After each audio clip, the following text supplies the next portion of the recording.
예, 여러분 안녕하세요. 자, 오늘은 그 고려가요에 좀 안 했던 부분, 그 처용가 부분부터 한번 강의를 해보도록 하겠습니다. 자, 여러분 가지고 계시는 고전시가 강독 책을 한번 펴보시고요. 책의 페이지 120페이지를 펴보세요. 자, 페이지 120페이지에 나오는 처용가입니다. 자, 이 처용가라고 하는 것은 물론 이제 신라 때 향가도 있죠. 신라 때의 향가인 처용가도 있지만 여기서 나오는 이 처용가는 고려 가요라고 볼 수가 있겠고요. 자, 여기서는 이제 이 불교의 이제 그런 보통 32상이라고 하는데 이 부처님에 대해서 이제 묘사를 하는 거죠. 그래서 이제 그 전체 형상을 쭉 이야기한 거라고 보시면 됩니다. 거기에 보면 이제 전강이라고 하는 게 이제 제일 처음에 나오죠. 한번 볼까요? 신라 성대, 소성대 이렇게 나왔죠. 신라 성대. 신라의 아주 융성한 시기, 소성대. 이 소성대라는 것은 밝은 시기란 뜻입니다. 밝은 아주 이제 이 소자가 밝을 소자거든요. 그래서 이 소성대라고 하는 것은 이제 그런 밝고 밝은 성군의 시대다라고 122쪽에 2번 각도에 나오네요. 자, 천하태평 이렇게 났죠. 그 다음에 나후덕이라고 났죠. 이 나후덕은 이제 밝고 밝은 이제 성군에 의해서 이제 천하를 태평하게 하는 거죠. 라라는 것은 태양의 뜻을 가지고 있기 때문에 이 나우라는 것 자체가 어떤 태양을 높여서 부르는 그런 이름이라고 보시면 됩니다. 처용 아바. 이 아바라는 건 아비어라는 뜻입니다. 아비어. 처용 아비어. 자, 그 다음에 이시라는 것은 이제 이러한이라고 써놓으세요. 이러한. 생애에 이런 이야기죠. 상불어하시란데 이렇게 났죠. 상불어니까 뭐겠어요? 서로 말하지 않는다는 거죠. 서로 상자에 아니볼자에 말씀 못 자니까. 삼재팔란이 일시 소멸하셨다. 이 삼재팔란이라는 것도 뒤에 각주에 122쪽에 나오죠. 모든 재앙과 힘든 일, 3가지 재앙과 8가지 어려운 일이라는 뜻입니다. 그 삼재와 팔란에 대한 설명이 쭉 나오고 있죠. 그건 읽어보시면 되겠습니다. 일시에 소멸했다는 거죠. 어와 아비즈시어. 이 아비즈시어라는 것은 아비의 모습이여라는 뜻이에요. 아비의 모습이여. 아비즈시어, 아비의 모습이여. 이런 얘기고요. 그 다음에 만두사파죠. 만두라는 것은 이제 가득 찰 만자에 머리 두자죠. 머리에 가득 차 있다는 거예요. 만두, 머리에 가득 차 있다. 그 다음에 사파라고 하는 것이 이제 나왔는데, 꼬질삽자. 그러니까 그런 의미로 이제 볼 수가 있겠죠. 그러니까 이 나오는 만두 사파라고 하는 것은 머리에 가득할 정도로 꽂은 꽃이다라고 이해하시면 됩니다. 머리에 가득할 정도로 꽂은 꽃, 이 정도로 이해하시면 될 것 같습니다. 게우샤, 기울어진 머리. 이 게우샤라는 건 버티느라고라는 뜻이죠. 버티느라고. 그걸 버티느라고. 그 다음에 아의 수명장원. 수명이 아주 오래된다는 거죠. 길장자에 뭘 원자니까. 아샤, 넓것인 이마에, 넓은 이마에, 이런 얘기죠. 그런 얘기고요. 그 다음에 산상이슬, 산의 모양과 비슷한 깅어신, 길어지신 눈썹에 애인 상견하샤, 애인 상견이라고 나왔죠. 그러니까 서로 본다는 거죠, 애인을. 오아러신이라는 것은 온전하신이죠. 눈에, 온전한 눈에 이런 뜻이죠. 뭐 이런 얘기가 되어 있고요. 그 다음에 그런 것들이 됩니다.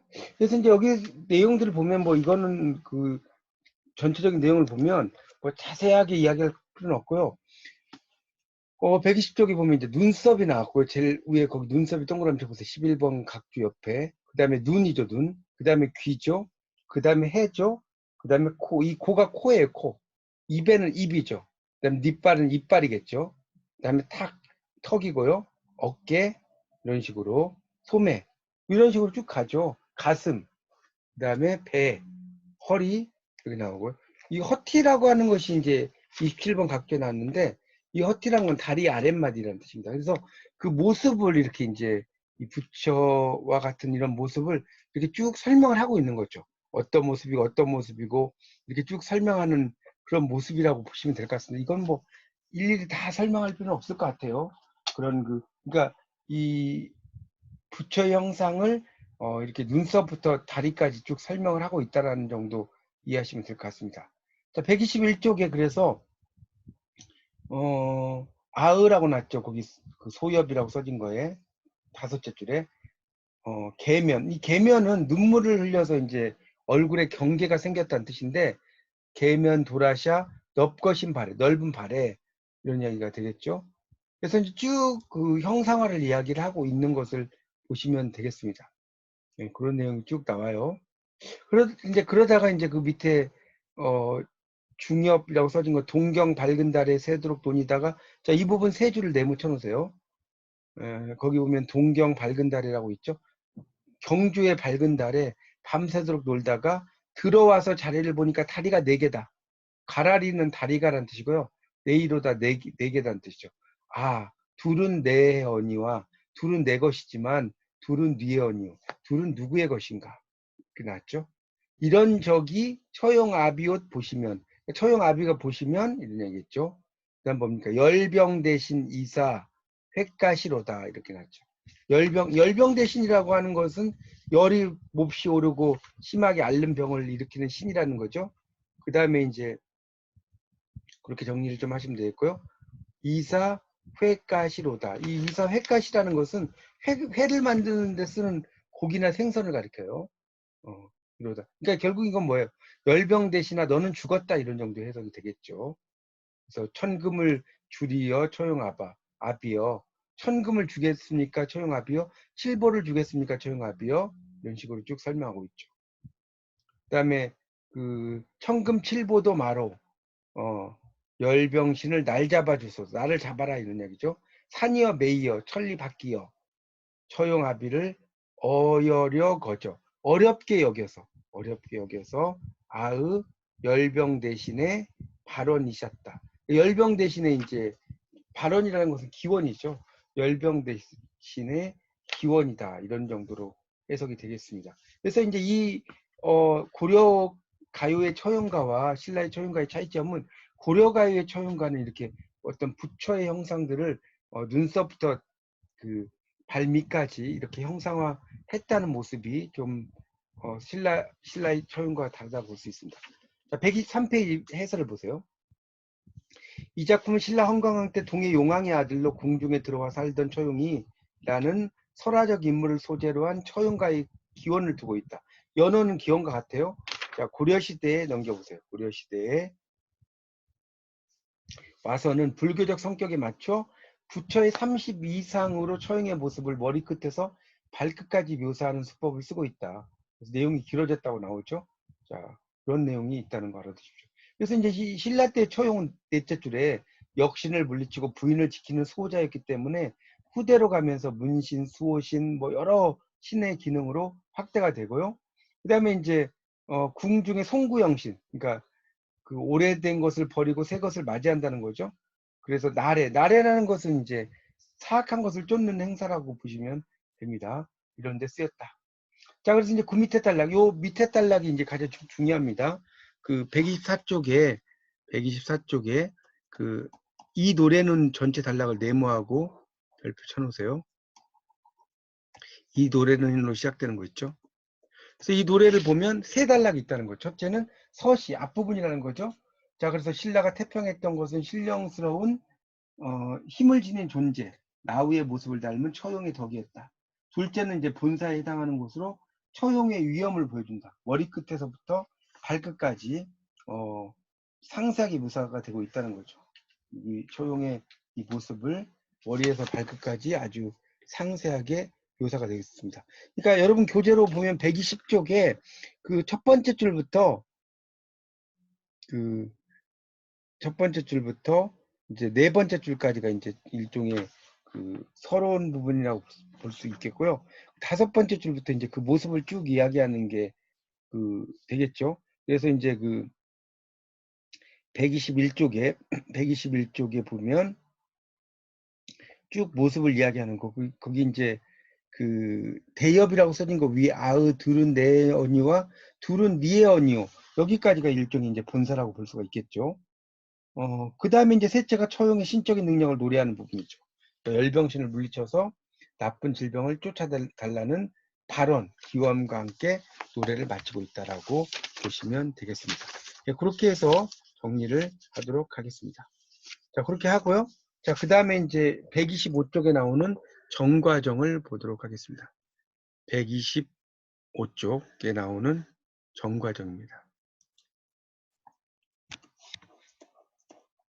자, 125쪽에 나오는 정과정을 이제 보면요. 자, 정과정이라고 하는 건 이제 정서의 이제 호가 정과정이죠.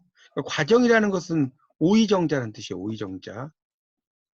그러니까 오이를 키우면서 이제, 뭐 일을 했다. 이런 의미에서 이제 과정이라고 붙었겠죠.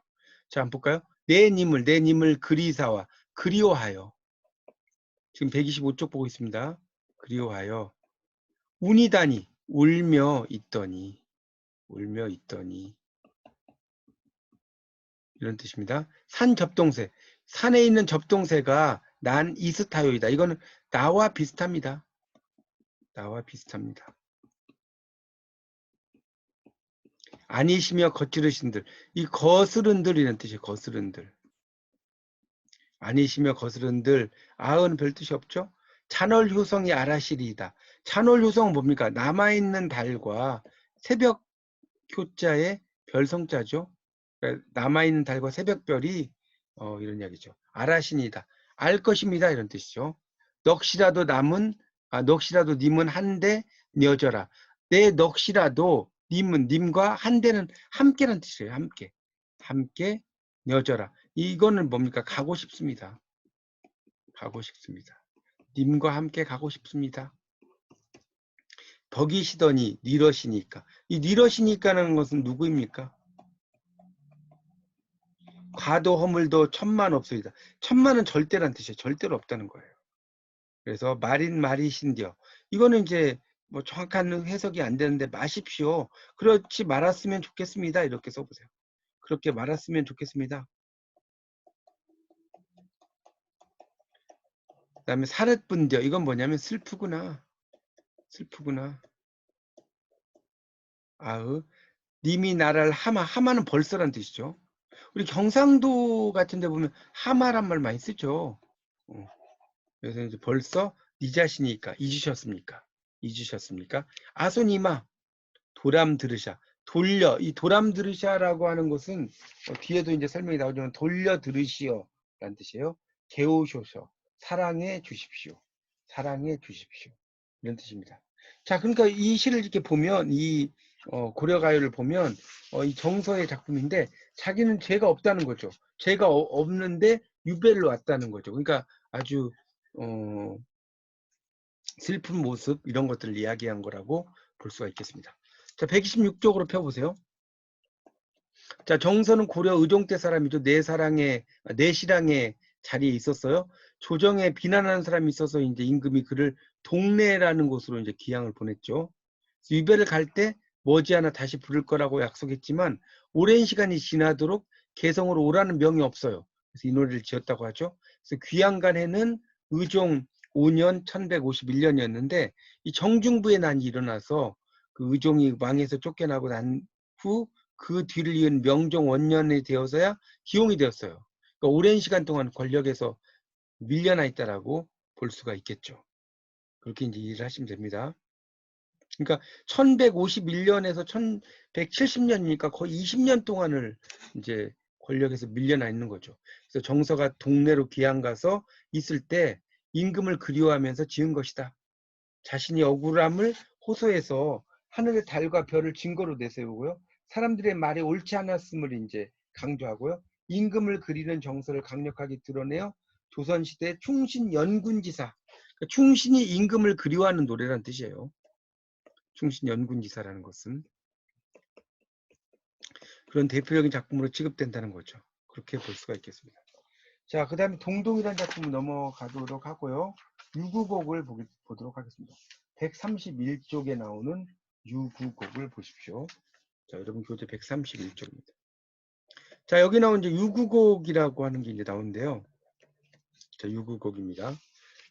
이 작품에서는 이제 이 작품에서 여러분 좀 알아두실 게 지금 뻐꾸기와 비둘기가 나와요. 뻐꾸기와 비둘기 나오는데 이 뻐꾸기는 충신으로 나오고요. 비둘기는 간신으로 나옵니다. 자, 그걸 좀 여러분이 알아두시면서 보겠습니다. 자, 비둘기 새나 비둘기를 가리키죠. 비둘기는 울음을 울으되, 울음을 울되, 울음을 울되, 울음을 울어요. 그런데 어떻게 합니까? 버곡당 이사 난두에, 버곡당이라는 건 뻐꾸기죠. 이사라는 건 이야말로, 뻐꾸기 이야말로, 난두에, 나는 좋네, 뻐꾸기야말로 좋네, 이런 얘기죠. 넘겨볼까요?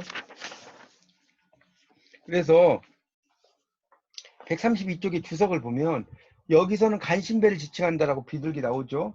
그래서 이제 그런 의미로 이야기를 하고 있다는 것을 알 수가 있습니다. 거기 이제 밑에 막 설명이 쭉 나왔는데 그건 여러분 읽어보시고 하여튼 뻐꾸기하고 비둘기가 뭐 간신이냐 충신이냐 이걸 보시면 되겠고요. 자, 해설을 보겠습니다. 132쪽. 비둘기와 뻐꾸기라는 두 새를 비유의 대상으로 설정해서 화자의 정서를 노래하고 있다. 같은 울음이긴 하지만 비둘기보다는 뻐꾸기를 더 좋아한다고 표현을 하고 있죠. 그래서 울음의 의미는 이미 사회적으로 굳어진 통념을 근거로 한 것으로 보아서 민간에 유포된 설화를 노랫말로 지었을 가능성이 있다. 자, 예종이 지었다는 벌곡조라는 노래가 있다. 유구곡의 다른 이름이 아닌가 싶다. 이렇게 나오죠. 뻐꾸기라고 하는 것은 간언을 잘하는 충성스러운 신하. 비둘기는 자 여기다 밑줄 좀 쳐놓으세요. 아부를 잘하는 간신배다. 나왔죠. 그래서 이제 벌곡조에 대한 유래도 나왔죠. 잘 우는 새다. 예종이 언로라고 하는 것은 말길이죠. 말길. 말씀 원자에다가 길로자입니다. 그래서 이 언로를 이제 열어놓고 충언을 하기를 기다리면서 아무도 간언을 하지 않을까 염려되어 지은 노래고요. 가사와 악곡이 시홍양 악보에 실려서 전한다라고 나오고 있습니다. 그런 내용으로 그 이해를 좀 하시면 되겠죠. 그래서 이제 그 이 뻐꾸기와 비둘기를 가지고 이렇게 비유를 이렇게 그 뭡니까 시 속에다가 잘 표현했다는 거 이게 또 이제 이 시의 그 아주 특징 중에 하나라고 볼 수가 있겠습니다. 이렇게 옛날에 그런 작품들을 보면 상당히 비유가 뛰어나다는 것을 알 수가 있어요. 비유라는 것이 상당히 뛰어나다는 것을 알 수가 있습니다. 그래서 이제 여기 이제 유구곡이라는 것은 이제 비둘기 새를 이제 가리키는 의미라고 보시면 되겠습니다. 자, 그럼 이제 그 고려가요의 마지막 작품인 상저가를 한번 보도록 하겠습니다. 자, 132쪽을 펴보세요.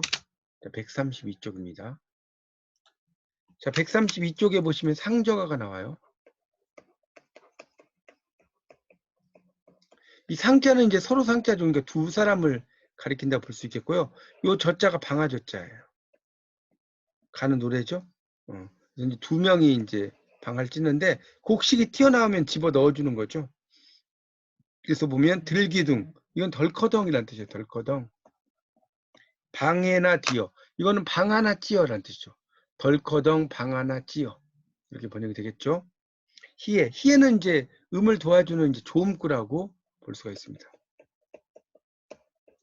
자, 오른쪽 133쪽입니다. 개우준이라는 것은 거친이에요.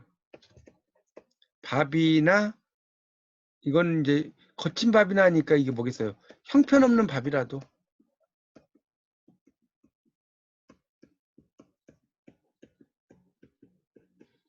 또 지어. 그러니까 자서라고 하는 건 찌어란 뜻이겠죠. 형편없는 밥이라도 찌어. 희에 아버님 어머님께 받잡고 남것이든 이건 남으면 이런 뜻이 요즘 말로 하면 남으면 내 먹으리 내가 먹으리 그다음에 희야라고 써 있죠. 그래서 133쪽을 보시면 이 노래는 소교 중에서 노동요로서 성격을 강하게 가지는 유일한 노래고요. 특히 이제 방아를 찌를 때 불렀던 노래로 보이는데 부모에 대한 효성이 잘 표현되어 있다. 향가의 풍요도 노동요라고 할 수 있죠. 그래서 이 방아 노래는 근세 민요에 이르기까지 방아 노래 혹은 방아 타령이라고 전해지고 있습니다. 그래서 노동 과정은 육체적 고통을 수반하게 되는데 이런 괴로움을 부모에 대한 효성의 노래를 부르면서 이겨내며 즐겁게 일하려는 민족의 지혜가 돋보이는 노래라고 할 수가 있겠죠. 그래서 이제 이 제목과 노랫말 내용으로 인해서 신라 때 백결이 지은 대화과도 연관될 가능성이 있다라고 나올 수 있습니다. 그러니까 백결이라는 것은 너무 가난해서 100번 옷을 꼬매 입었다. 자, 그런 데서 이제 이 백결이란 말 나왔죠. 일백백자에다가 이제 매질 결자를 쓰는 거죠. 그런 의미로 볼 수가 있겠습니다. 그래서 이제 뒤쪽에 보면 이제 심화학습 자료의 한가의 개념, 그 다음에 소규의 전반적인 성격, 이런 것들이 쭉 나오는데요. 여기서는 이제 한가라고 하는 것의 다음으로 오게 된 이 고려가요를 쭉 설명을 하고 있습니다. 고려가요에 대해서 여러 가지 설명을 하고 있으니까 한번 읽어보시고, 그 다음에 이제 135쪽은 이제 소규의 특징은 남녀 상열기사다. 남녀가 서로 이제 좋아하는 노래라는 뜻이죠. 그래서 거기 그 135쪽에 보면 밑에서 넷째 줄에 가시리, 동동, 쌍화점, 서경별국, 만전춘별사, 정석가 다 남녀 간의 그리움의 노래라는 것을 이해할 수 있고, 특히 쌍화점은 음설지사의 대표적인 작품으로 지목될 만큼 노골적인 성격 표현이 두드러진다라고 나오고 있습니다. 그래서 이제 음사라고 이야기할 수 있죠. 그런 의미로 이제 볼 수가 있습니다. 그래서 이제 한림별곡 같은 경우는 경기체가족 136쪽에 보면 여섯째 줄에 이것도 음란하다고 생각했던 조선조 사대부들이 사리부재, 그러니까 사리부재라는 건 뭡니까? 내용이 이제 음란해서 싫지 않는다는 거죠. 문헌으로 정착하지 못한 소교가 많이 있었을 것으로 보이지만 소교의 어떤 본질적인 특징이다. 그 다음에 이제 구전성이죠. 입에서 입으로 전해진다는 뜻이에요. 구전성이라고 하는 것은 이런 내용이 쭉 나오고 있어요. 그 다음에 137쪽에 보면 생활정서의 예술적인 반영물이죠. 137쪽에 3번에 나오죠.